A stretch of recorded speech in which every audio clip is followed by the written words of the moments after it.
Heart of কোরআন, কোরআনের হৃৎপিণ্ড বলা হলো। কেন কেন? কারণ হচ্ছে এই ঘটনার কারণে, যে ঘটনা আপনার সামনে আপনি বর্ণনা করব। ওয়াজা মিন আকসাল মাদিনাতি রাজুলুন ইয়াসা, কিছু লোক, একজন লোক মদিনা মানে শহর থেকে দৌড়ায় আসলো। কেন দৌড়ায় আসলো? কারণ আল্লাহর তিনজন উলুল আজম পয়গম্বর, আল্লাহর মনোনীত নবী, তারা মানুষদেরকে দাওয়াত দিচ্ছিলেন যে তোমরা এক আল্লাহকে মানো, আল্লাহর সাথে শরীক করিও না। তখন এরা বলতেছে বাপ দাদার ধর্ম আমরা পরিত্যাগ করব। বেহায়া, তোমাদের শরম হয় না? আমাদের কাছে এমন দাওয়াত নিয়ে আসো। লাআরজুমান্নাকুম ওয়ালা ইয়ামাসান্নাকুম, বেশি কথা বললে ইট দিয়ে তোমাদের দাঁত থেতলে দেব, বেশি কথা বললে ইট দিয়ে তোমাদের মাথা থেতলে দেব। খবরদার এখান থেকে সরে যাও, নাই তোমাকে হত্যা করবো, আমরা তোমাদেরকে হত্যা করব। তিনজন দাঈ ইলাল্লাহ, আল্লাহর দাঈ তাদের কাছে এসেছিল, কিন্তু তারা হুমকি দামকি দিয়ে তাদেরকে যখন মারার জন্য উদ্যত হয়েছে, তখন একজন লোক পাহাড়ের মধ্যে ছিল, সেখান থেকে দৌড়ে এসে বলল ইয়াসআ আকসাল মাদিনাতি রাজুলুন ইয়াসআ, সে দৌড়ে আসলো, দৌড়ে এসে বলল যে ইত্তেবাউ মাল্লা ইয়াসআলুকুম আজরা ওয়া হুম মুহতাদুন, তোমরা এদের অনুসরণ করো কারণ তারা হিদায়াতের উপর প্রতিষ্ঠিত, এরা ভালো লোক। তোমরা এদের সঙ্গে এমন খারাপ আচরণ করছো কেন? এদের সঙ্গে ভালো আচরণ করো, এদের কথা তোমরা মেনে নাও, কারণ এরা হিদায়াতের উপরই শুধু নয়, এরা তোমাদেরকে দাওয়াত দিয়ে টাকা চাচ্ছে না। মাল্লা ইয়াসআলুকুম আজরা ওয়া হুম মুহতাদুন, তারা তোমাদের কাছে টাকা সওয়াল করতেছে না। 1 ঘন্টা ওয়াজ করলাম 60,000 টাকা দেওয়া লাগবে, 1 ঘন্টা ওয়াজ করলাম 1 লক্ষ টাকা দেওয়া লাগবে। আবার সেই শায়েখই বড় বড় গলায় বলছে আমি কখনো টাকা চেয়ে নেই না, অথচ তিনি চান না কিন্তু তার পিএস চায়। আছে না নাই? খুব খুশি আপনারা, তাই না? হুজুরদের টাকা দিতে মনও চায় না। কেন দিবেন? কেন দিবেন? দিতে বলি নাই, তবে শোনেন কেন দিবেন। কারণ আপনি মুসলমানের বাচ্চা। একজন মুসলমান আর একজন মুসলমানের এরিয়াতে গেলে তাকে মেহমানদারি করা ফরজে আইন হয়ে যায়। কি হয়ে যায়? ফরজে আইন হয়ে যায়। আপনার এলাকায় কোনো বাইরে থেকে মেহমান এসেছে, তাকে আপনার খাদ্য দেওয়াটা ফরজে আইন। যদি না দেন, মেহমানের এখতিয়ার দিয়েছেন আল্লাহ সুবহানাহু ওয়া তাআলা, আপনাদের থেকে কিছু ছিনিয়ে হলেও সে নিতে পারবে, জায়েজ তার জন্য। তার সেখানে সন্ত্রাসী করা জায়েজ। কেন? আল্লাহ তাআলা তাকে মেহমান করে আপনার এলাকায় পাঠিয়েছে, আপনি তাকে মেহমানদারি করাবেন না কেন? রাসূলুল্লাহ সাল্লাল্লাহু আলাইহি সাল্লাম তিনি দাওয়াতের বিনিময়ে কোনো কিছু নিতেন না, কিন্তু তিনি দান গ্রহণ করতেন না, কিন্তু তিনি হাদিয়া গ্রহণ করতেন। কথা বুঝতে পারছেন তো? হাদিয়া যেমন নিতে হয়, হাদিয়া তেমন দিতেও হয়। রাসূলুল্লাহ সাল্লাল্লাহু আলাইহি ওয়াসাল্লাম হাদিয়া নিতেন, আবার হাদিয়া মানুষকে দিতেন। এখন ঘটনা হচ্ছে যে আপনি একজন আলেম, সে কি করতেছে? দাওয়াতি কাজ করতেছে। এখন সেই আলেমের বেতনের দায়িত্ব আমাদের না? এই কাজটা আপনার দায়িত্ব ছিল না? অবশ্যই আপনার দায়িত্ব ছিল, কিন্তু আপনি করলেন না, না করে তাকে পাঠিয়েছেন। তো আপনি দায় মুক্ত হওয়ার জন্য তাকে আপনি বেতন দিবেন না? তার তো সংসার আছে, তার তো পেট আছে, সে তো চলে ফিরে খাবে। তাহলে তাকে আপনি সেই দায়িত্বটা পালন করবেন না যে এই লোকটা যেহেতু এই কাজটা করছে, সুতরাং তাকে সম্মানজনক কিছু দেওয়ার চেষ্টা করি। একজন মসজিদের ইমাম, একজন মসজিদের মুয়াজ্জিন, একজন মসজিদের খতিব, এদেরকেও এখন বলতে হয় যে এত টাকা ছাড়া করা যাবে না, কারণ আমরা তো কিপটা পাবলিক। একজন ইমাম সাহেবের বেতন 4,000 টাকা। বাংলাদেশে এমন কোন ফ্যাক্টরি দেখাইতে পারবেন যেই ফ্যাক্টরির একজন সামান্য ছোট্ট স্কাইল ওয়ার্কার তার বেতন হচ্ছে 4,000? আছে? বর্তমানে আছে? নাই। তো আশ্চর্য, আপনি একজন মুয়াজ্জিন নিযুক্ত করেছেন, একজন ইমাম নিযুক্ত করেছেন, তার বেতন 4 থেকে 5,000 টাকা। অথচ ইমাম সাহেবের ডিগ্রি হতে হবে দাওরায়ে হাদিস, হাদিসের উপর অনার্স ডিগ্রি হতে হবে। শুধু না, তার বউ পর্দায় থাকা লাগবে এমন ভাবে চুলও জানি কখনো দেখা না যায়, কখনো যেন শরীরের চামড়াও দেখা না যায়। কথা বোঝেন নাই মনে হয়। শরীরের চামড়া বলতে আমি অন্য কোনো চামড়া বোঝাচ্ছি না, এই যে হাত মোজা পা মোজা সব পরা লাগবে ইমামের বোর। আপনার বউ আমার বউ তো আমার বউ, ওটা যেমন খুশি তেমন ঘুরবে, কোনো সমস্যা নাই। আপনার বউ পর্দা করে, হ্যাঁ ওটা পর্দা করে না মানে 100% পর্দা করে আমার বউ। কিভাবে করে? বাইরে গেলে যখন কোথাও যায় তখন খুব সুন্দর পর্দা করে বের হয়, কিন্তু বাড়ির আশপাশ দিয়ে যখন ঘোরে তখন তার কোনো পর্দা নাই, বলে এটা তো আমাদের বাড়ির লোক। বাড়ির লোক নানি নাতিকে নিয়ে বলতেছে যে আমি একটু নদীতে গোসল করব, তো তুই এখানে দাঁড়াবি, যদি লোক আসে বলবি, তাহলে আমি তাড়াতাড়ি করে একটু সেরে সুরে নেব, বুঝছিস তো? লোক আসলে একটু গলা খেকারি দিবি, বলবি। কিছুক্ষণ পরই এই দুধ লাগবে, দুধ, দুধ আলা। নাতি তো গলা খেকারি দিয়ে বলতেছে, ও নানি নানি নানি নানি লোক আসছে তো। কে রে কে রে? কয় দুধ আলা। হ্যাঁ বেটা দুধ আলা, এটা লোক নাকি? এটা প্রত্যেক দিন আমার ভাই দুধ দিয়ে যায়। আমি বলছি লোক আসলে বলবি। এরপর কিছুক্ষণ পর খরাতি চেনেন, ওই যে চুরিমালা বেছে, এই কার নুপুর লাগবে, এই লাগবে কার? তা নাতি বলতেছে নানি লোক কিন্তু আছে। বান্দর, আমি তোরে কইছি লোক আসলে, এ তো প্রতিদিনই আমাদের বাড়িতে আসে, প্রতিদিন এলাকাতে ঘুরে, এ লোক নাকি? নাতি তখন চিন্তা করছে আর কিছুই কমু না। ইমাম সাহেব এবার যাওয়ার সময়, এইবার তো নানি দেখছে যে ইমাম সাহেব তাড়াতাড়ি করে নিজের শরীর মরিল একবারে জড়াই দেব, নাতির এসে ঠাস ঠাস 3টা চর মারছে। এই তোরে কইছি যে লোক আসলে কবি যে হুজুর গেল, তুই কষ্ট নাই? নানি হুজুর যে লোক আমি তো তা জানি না, আমি তো মনে করছি হুজুর তো আমাদের বাড়ির পাশের মসজিদে ইমামতি করে, হুজুর যে আবার লোক হয় তা তো জানি না। হুজুর দেখলে এত বড় পর্দা, হুজুর নাই পর্দাও নাই। আছে না নাই এমন মানুষ? আপনাদের এলাকায় আছে না নাই? বাসা ভাড়া থাকে চারদিকে সব লোকজন নিজের, কিন্তু বাইরে থেকে কেউ গেলে তখন সে টাইট পর্দা। আছে না নাই? মানে বাসার যারা আছে তাদের সামনে খুললাম কোনো সমস্যা নাই, কিন্তু বাসা থেকে যখন বাইরে থেকে কোনো লোক আসে, একটা ফকিরও যদি ঢুকে পড়ে হঠাৎ করে গেট দিয়ে, চাইতেছে দিচ্ছে না, এই ফকির এই তোমার কি আক্কল জ্ঞান নাই, তুমি গেটের ভিতরে ঢুকে পড়ো? না, ফকিরের আসলে আক্কল জ্ঞান নাই, ঠিকই আছে, আমি এটা মেনেও নিছি, কিন্তু খালি ফকিরেরই দেখলাম। তোমার ঘরের চারপাশ দিয়ে সব ভাড়াতে রয়েছে, তারা তো তোমাকে সর্বক্ষণ তোমার চোখ দিয়ে দেখতেছে, তখন তুমি পর্দা তোমার আসে না। ওই ফকির কোন মুরব্বী লোক বাড়ির মধ্যে হঠাৎ করে ঢুকে গেছে, তাকে তুমি একবারে বাংলা ওয়াজ শুরু করে দিলা।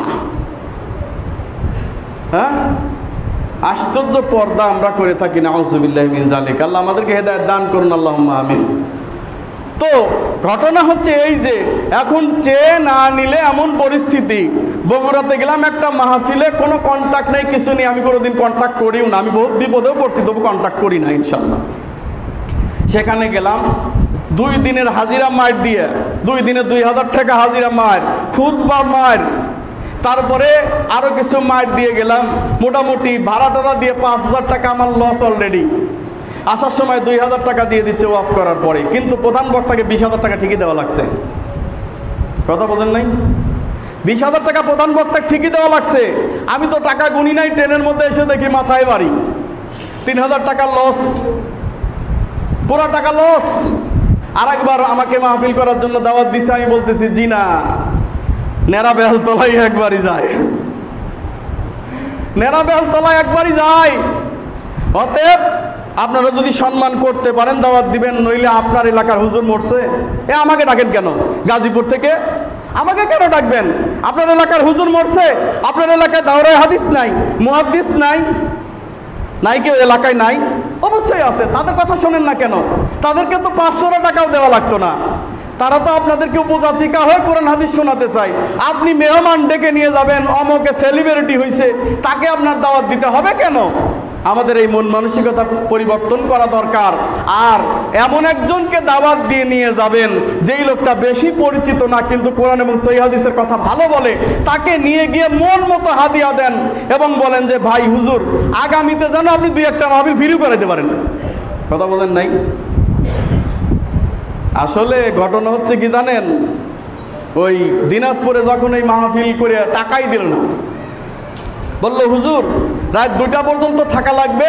আমাদের এই সেক্রেটারি ঘুমিয়ে গেছে, তাকে ডেকে তুলবো, ফজরের নামাজের সময় যাবেন। আমি বলছি না, আগামীকাল আমার ডিউটি আছে, আমার এখনই যেতে হবে। টাকা দিলে দে বেটা, না দিলে চলে গেলাম। ওরাও তো মনে মনে বলতেছে যে হুজুর পাইছি, তুমি গেলেই আমি বাঁচি। হ্যাঁ, হুজুরের ওয়াজ শেষ, এবার হুজুরের কোনো প্রয়োজন নাই। ব্যাস, দিনাজপুরে ওয়াজ মাহফিল করে যখন দেখলাম এই পরিস্থিতি, চলে আসলাম। কারণ রাত 1টায় গাড়ি আছে, একটা রাত 12:30 পর্যন্ত গাড়ি ওই দিক দিয়ে যায় রানীর বন্দর। ওখানে দাঁড়ালাম, দেখলাম ওদের কোনো খোঁজ খবর নাই। বললো হুজুর, ফোন করে বলো হুজুর কিছু মনে করেন না, বিকাশে টাকা পাঠিয়ে দিব। বিকাশে তো আর আজ পর্যন্ত বিকাশে আর আসতে পারে নাই। পরে সংবাদ শুনে দেখলাম যে ওরা মাহফিল করছে, কিছু যুবক লোক, যে টাকা লাভ হয়েছে ওটাতে পিকনিক করে খাইছে। কি করে খাইছে? পিকনিক করে খাইছে। ব্যবসা। এই যে যত মাহফিল হয় 95% মাহফিল ব্যবসা।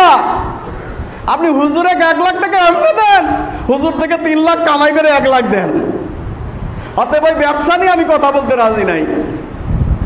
এইখানে যে যার ব্যবসা অনুযায়ী কথা বলবে সেটা তাদের ব্যাপার, কিন্তু যারা প্রকৃত দায়ীল আল্লাহ তাদেরকে সেখানে দাওয়াত দেওয়া হয় না, কারণ তারা সেলিব্রিটি না। আল্লাহ মাফ করুন। বলতেছিলাম সেই নিরঙ্কুশ দায়ীল আল্লাহ যখন তাদেরকে দাওয়াত দিতে এসেছে, তখন বললেন এদের অনুসরণ করো, কারণ এরা তোমাদের কাছে কোনো কিছু সওয়াল করছে না, কোনো কিছু চাচ্ছে না, বিনিময় কামনা করে না। এদের অনুসরণ অনুকরণ তোমরা করো।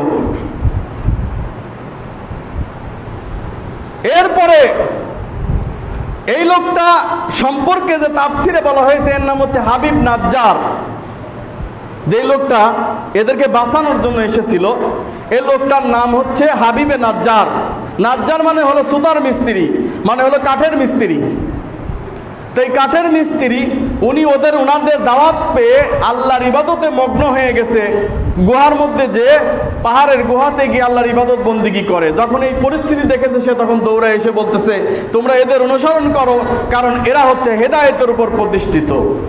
ওমা লিয়া লা আ'বুদুল্লাযী ফাতারানী ওয়া ইলাইহি তুরজাউন। আমি কি সেই আল্লাহর ইবাদত করব না? আমি কি সেই আল্লাহর ইবাদত করব না যেই আল্লাহ সুবহানাহু ওয়া তাআলা আমাকে সৃষ্টি করেছেন, যেই আল্লাহ সুবহানাহু ওয়া তাআলার কাছে আমি আবার ফেরত চলে যাব। আত্তাখিযু মিন দুনিহি আলিহাতান ইউরিদিনির রহমানু বিদুররিল্লাহ তুগনি আন্নি শাফাআতুহুম শাইয়্যান ওয়া লা ইউনকিযুন। আমি কি আমার রবকে ছেড়ে তার পরিবর্তে অনেক মাবুদের উপাসনা করব? যে আল্লাহ সুবহানাহু ওয়া তাআলা আমার প্রতিপালক, সেই উপাস্যকে ছেড়ে আমি এমন মাবুদের অনুসরণ করব যারা কথাও বলতে পারে না, কারো কোনো সুপারিশও কবুল করতে পারে না, আল্লাহর কাছে সুপারিশ পাঠাইতে পারে না।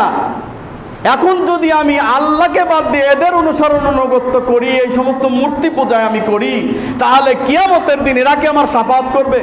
অসম্ভব, করবে না। এমনকি আমি যদি এখন আল্লাহ আমাকে বিপদে ফেলিয়ে দেন, এরা কি আমাকে বিপদ থেকে উদ্ধার করতে পারবে? না, পারবে না। তাহলে কেন? ইন্নী ইযাল্লা ফী দালালিম মুবিন। আমি জেনে বুঝে কি বিভ্রান্তদের কাতারে থাকবো? এটা হতে পারে?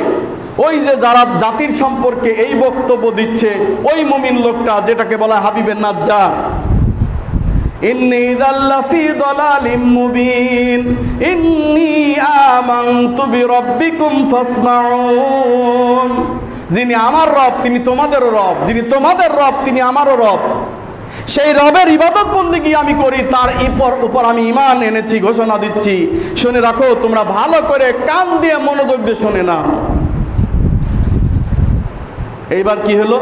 এই 3 জন নবীকে বাদ দিয়ে ওনারা চলে গেলেন, আর এই হাবিবে নাজ্জার যাকে বলা হয় তাকে এরা মারপিট শুরু করে দিল। মারতে মারতে মারতে মারতে মারতে মারতে ইবনে কাসির রাহিমাহুল্লাহ বলছেন, ইবনে কাসির উল্লেখ রয়েছে, লারি ভুরি যা ছিল সব বের করে ফেলেছে।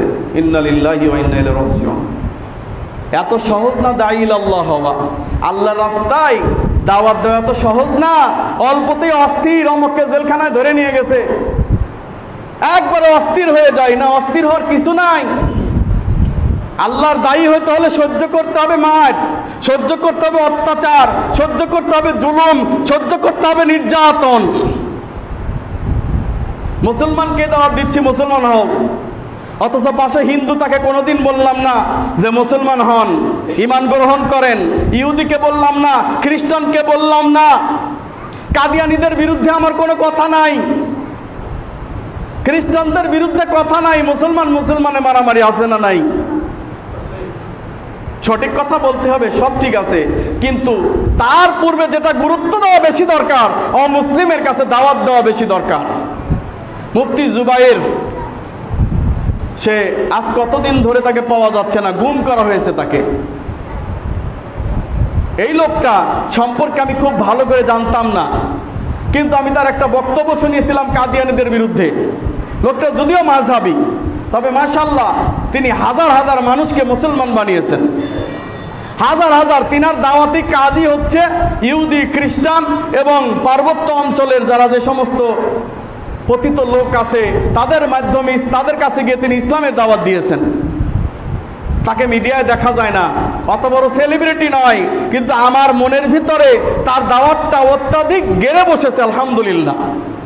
যে এই হলো সত্যিকার আল্লাহর দায়ী, যে নিজেকে পরিচিত করাইতে চায় না, কিন্তু যার দ্বারা হাজার হাজার মানুষ মুসলমান হয়। তুমি বড় সেলিব্রিটি বক্তা, কিন্তু তুমি কয়জন মুসলমান বানাইছো? কয়জন তুমি মুসলমান বানাইছো?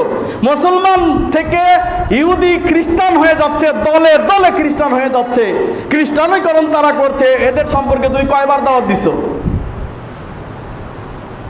এমন একজন লোককে গুম করা হয়েছে। আমি আল্লাহর কাছে দোয়া করি, আল্লাহ তুমি এই লোকটাকে আবারও আমাদের সামনে নিয়ে আসো এবং সত্যিকার দাওয়াত অমুসলিমদের দাওয়াত দেওয়ার জন্য আল্লাহ তাকে তুমি কবুল করো। আর মনে রাখবেন, গুম করে কিছুই করতে পারবেন না। এক মুফতি জুবাইরকে গুম করবেন, হাজারো লক্ষ মুফতি জুবাইর, হাজারো লক্ষ মুফতি জুবাইর তৈরি হয়ে যাবে বাংলাদেশে ইনশাআল্লাহ। সুতরাং এরা হচ্ছে সত্যিকার দায়ী আল্লাহ।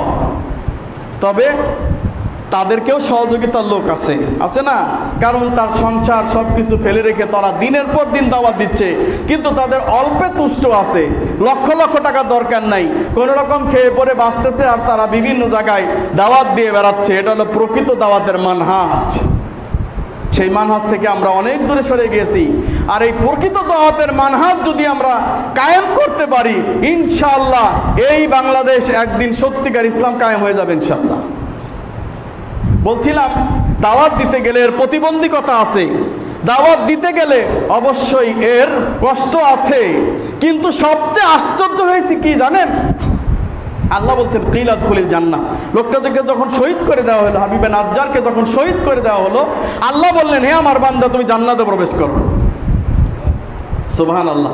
শহীদ কিন্তু সঙ্গে সঙ্গে জান্নাতে ঢুকে যায়, তা জানেন? শহীদ সঙ্গে সঙ্গে জান্নাতে ঢুকে যায়। কেন? সহিহ বুখারী, সহিহ মুসলিমের হাদিসে এসেছে, শহীদের আত্মাগুলাকে সবুজ পাখির পেটের ভিতর স্থাপন করা হয়। সবুজ পাখি, এই সবুজ পাখিগুলা জান্নাতে ঘুরে, এরা শহীদের আত্মা নিয়ে ঘুরে। এই শহীদগুলা কি করে? জান্নাতের নাজ নিয়ামত খায়। সুবহানাল্লাহ। মৃত ব্যক্তি কিচ্ছু খায় না, কিন্তু শহীদ কিন্তু খায়। এজন্য আল্লাহ বলছেন খবরদার তোমরা শহীদদেরকে মৃত্যু বলো না, কারণ আমি তাদেরকে রিজিক দিয়ে থাকি। বলেন সুবহানাল্লাহ।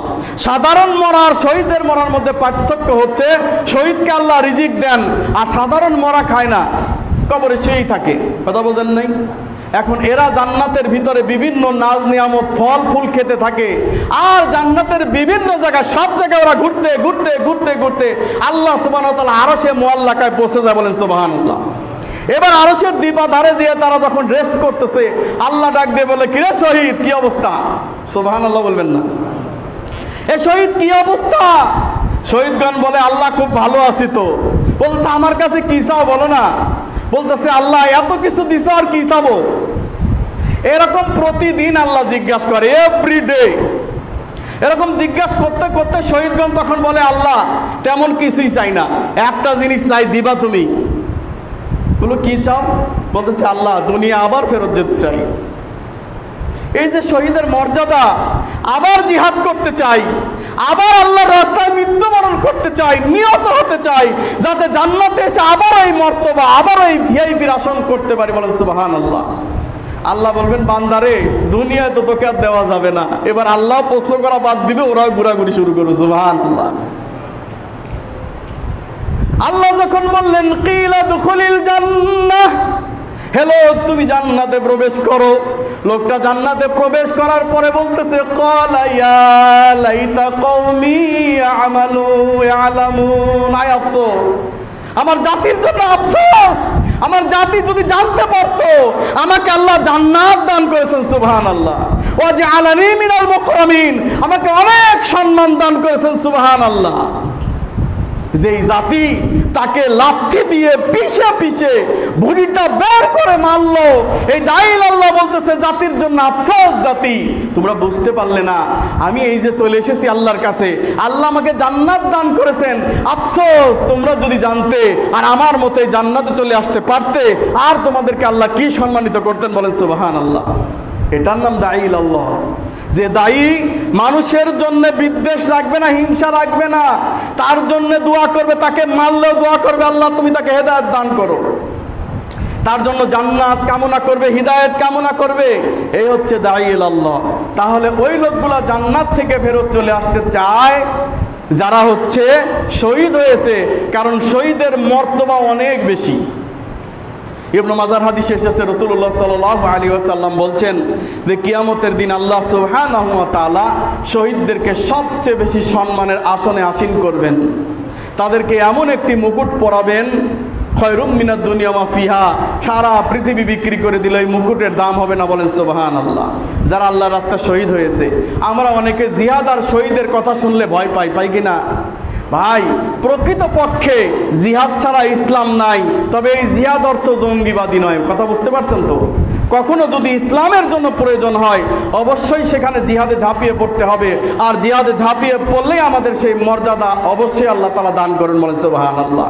অথবা আপনাকে জিহাদে ঝাঁপিয়ে পড়তে হবে না, যখন আপনি বাতিলের বিরুদ্ধে কথা বলবেন, যখন আপনি অমুসলিমদের বিরুদ্ধে কথা বলবেন, তখন আপনাকে তারা বেশি দিন আর এই দুনিয়া রাখতে চাইবে না, আর আল্লাহও চাইবে না যে তুই বেশি দিন থাক, তুই তাড়াতাড়ি জান্নাতে প্রবেশ কর। বলেন সুবহানাল্লাহ।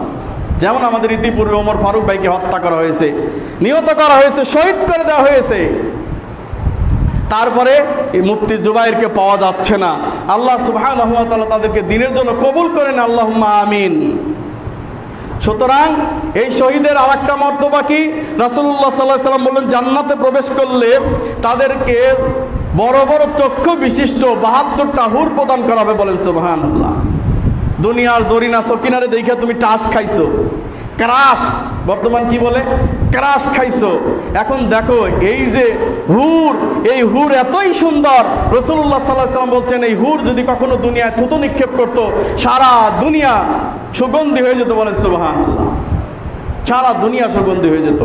এই হুরেরা যদি পৃথিবীর বুকে কখনো তাকাতো সারা দুনিয়া আলোকিত হয়ে যেত। বলেন সুবহানাল্লাহ। এই হুরদের সম্পর্কে বলা হয়েছে লুলুল মাকনুন, সুরক্ষিত মুক্তা সদৃশ। সুবহানাল্লাহ। কামসালিল লুলুল মাকনুন, আর কোনো মানুষ আর জিন তাকে কখনো স্পর্শ করে নাই। এত সুন্দর এই হুর, আর সেই 72টা ডাগর ডাগর চক্ষু বিশিষ্ট হুর দেওয়া হবে সেই শহীদকে। সুবহানাল্লাহি ওয়া বিহামদিহি সুবহানাল্লাহিল আযীম। আর এই শহীদ যে ব্যক্তি হবে তার পরিবারের 70 জনকে সে জান্নাতের সুপারিশ করে, জান্নাত ফয়সালা হয়ে গিয়েছিল, তাদেরকে জান্নাতের সুপারিশ করে জান্নাতে নিয়ে আসতে পারবে। বলেন সুবহানাল্লাহ। সুতরাং এই মর্তবা একমাত্র শহীদ পাবে। এই পাওয়ার কারণেই তারা বলবে আল্লাহ দুনিয়ায় যদি আবার ফেরত চলে যেতে পারতাম, আবারও যদি তোমার রাস্তায় জিহাদ করে শহীদ হয়ে তোমার রাস্তায় আসতে পারতাম এই জান্নাতে, তাহলে কতই না ভালো হতো। বলেন সুবহানাল্লাহি ওয়া বিহামদিহি সুবহানাল্লাহিল আযীম। তাই আমরা প্রকৃত কোরআন এবং সহিহ হাদিসের উপর আমল করার চেষ্টা করব, পাশাপাশি আল্লাহর রাস্তায় দাওয়াত দিব। বিশেষ করে অমুসলিমদেরকেও আমরা দাওয়াত দিতে পারি ব্যক্তিগতভাবে, তাদেরকে বুঝাইতে পারি, বলতে পারি, অন্তত যেন কিয়ামতের দিন একজন অমুসলিম বন্ধু আমার ছিল অথচ তাকে কখনো ইসলামের দাওয়াত দেই নাই, কিয়ামতের দিন যেন বলতে না পারে যে তুই তো আমাকে কখনো বলিস নাই। ভাই হে আল্লাহ, আমি তার সঙ্গে অনেক চলাফেরা করেছি, বিভিন্ন ব্যবসা বাণিজ্য, কিন্তু সে আমাকে কখনো বলে নাই।